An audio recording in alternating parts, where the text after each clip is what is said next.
mubwire bene wanyu bose bafite indasago bari muri tageti y'abazimu. Igihe cyose bafite kriza abapfumu kugeza kurara bashaganyije iminara bakayikoraho yose, bose bakarara nabi. Gituma muba amabuye mazima ashinze ku rutare, hanyuma amazi ntazabashongesha, ntirijya rishonga. Ariko dufite abakizwa bashonga bameze nk'imonyi. Mu mazi niho rikomera, warishira mu muriro rigasara, ibuye se uzarifata he? Ni kwa bizera bagomba kuba bameze. Akanyuma yavuze ngiye gusorezaho gatumye ntabavuma, aravango nta bupfumu buri mu Bisirayeli, ntibaraguza ntibagira ubupfumu. Ubu se nahera he abantu batigeze baraguza? Ni reka mbabwira akangaka kuko nge nibera muri deliverance. Nimba rikinduka ibinabonye, umuntu wese wagiye mu bapfumu bakamuca indasago, ziriya ni connection ziteye ubwoba muri monde satanique. Umuntu wese baciye indasago, iriya ni nk'imihanda autoroute abazimu bakoresha.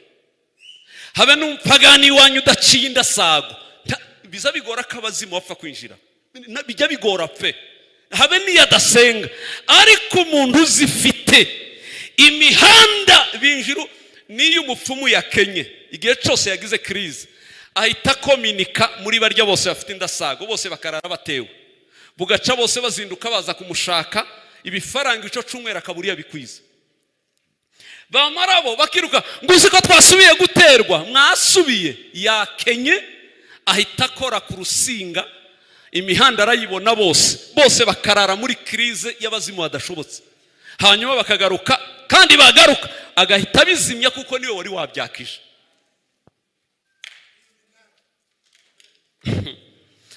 Reka mubwire umuntu wese ufite indasago yasikiwe, ariko mana nicyo nkundira Yesu uza winjira mu muntu akadupasa, avuga ngo mbwira kwegere ngo yaragupashije. Ndavuze ngo n'uyu munsi abapase mu izina rya Yesu Kristo, aragupasa indasagwa kazimaraho, hagakorwa na acte prophétique. Bibaye ngombwa y'umukozi w'Imana akagusengera akazisiba, akakwaturaho ubutsinzi mu buryo budasanzwe. Ibyo bikibagirana connection yawe barakubura. Ariko ibyo bitabaye, mubwire bene wanyu bose bafite indasago bari muri tageti y'abazimu. Igihe cyose bafite krize abapfumu kugeza kurara bashaganyije iminara bakayikoraho yose, bose bakarara nabi.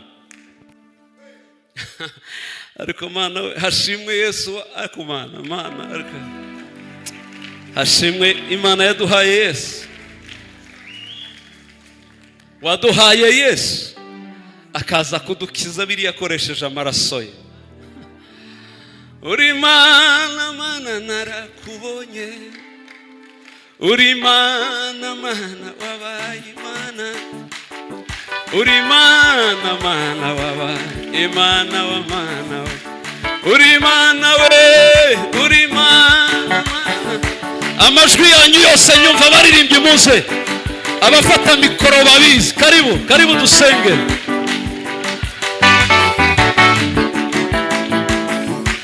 Uri mana we, uri mana wabaye Imana, uri mana wabaye Imana wa mana, uri mana we, uri mana wabaye Imana, uri mana wabaye Imana, uri mana wabaye Imana we, uri mana wabaye Imana,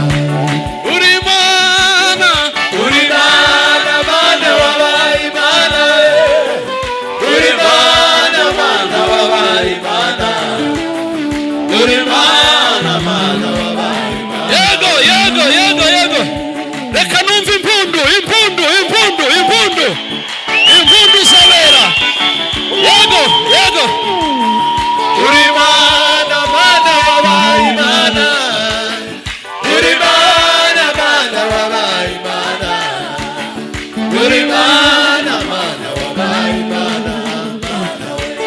uri Mana, Uri Mana, Mana wabaye Mana, uri Mana, Mana wabaye Mana, uri Mana, Mana wabaye Mana, Mana we. uri Mana, Uri Mana, Mana wabaye Mana, uri Mana, Mana wabaye Mana, uri Mana, Mana wabaye Mana, Mana we. uri Mana, Uri Mana, Mana wabaye Mana, uri Mana, Mana wabaye Mana, uri Mana, Mana wabaye Mana, Mana we. uri Mana, Uri Mana, Mana wabaye Mana, uri Mana, Mana wabaye Mana, uri Mana, Mana ya uri Mana, uri Mana, Mana wabaye Mana, uri Mana, Mana wabaye Mana, uri Mana, Mana wabaye zamuka zamuka, uri Mana, uri Mana, Mana wabaye Mana, uri Mana, Mana wabaye Mana, uri Mana, Mana wabaye Mana, uri Mana, uri Mana, Mana wabaye Mana, uri Mana, Mana wabaye Mana, uri Mana, Mana wabaye Mana, yes, yes, uri Mana, uri Mana, Mana wabaye Mana, uri Mana, Mana wabaye Mana, uri Mana, Mana wabaye Mana, uri Mana, uri Mana, Mana wabaye Mana, uri Mana, Mana wabaye Mana, uri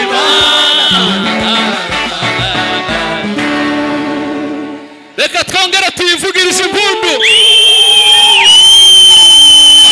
Ay, ay, ay, ay, ay, ay, ay. Oh yes, oh yes. Ati sauve oide. Mumanike amaboko yanyu mwese, twezwe n'ijambo ry'Imana, dukurweho iyo ndavanga yose. Nta mikoshi twemera nyuma y'ijambo ry'Imana n'amaraso twahawe. Nta n'ibitero twemera bibasha kongera kudutekera. Niba Kristo, erega Yesu niwe ntare, n'intare irarana natwe. Niyihe nyamaswa yavogeraho intare iri? Ishyamba intare yinjiye, inyamaswa zibwiriza gusohoka. Ego. Ubu rero Kristo niwe ntare original, izindi ziramwigana. Niwe noneho tugiye kubiba mu buzima bwacu no mu miryango yacu. Ego. Hanyuma uburyo bwo kubohoka bworoshye, iyo mitekerereze n'izo mbaraga urazisezerera hano. Turi mu kibanza cejejwe cy'umwuka. Ndio. Kandi umwuka wa Yesu uraha hantu uraganje.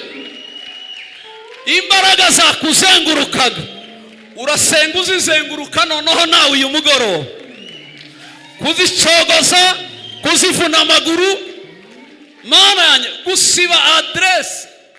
Uzi ko amago hari igihe bayashyiraho ama adresse kugira ngo bashobore kuyatagetinga iyo bashaka kugira.